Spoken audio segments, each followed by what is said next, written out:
अवसर प्राप्त होगा।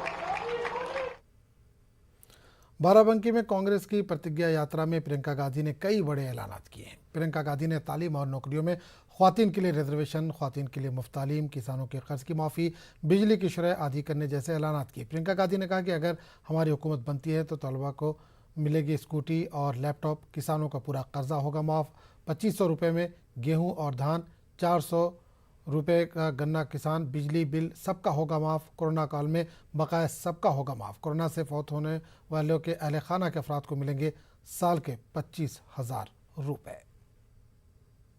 लड़कियों को, छात्राओं को स्मार्टफोन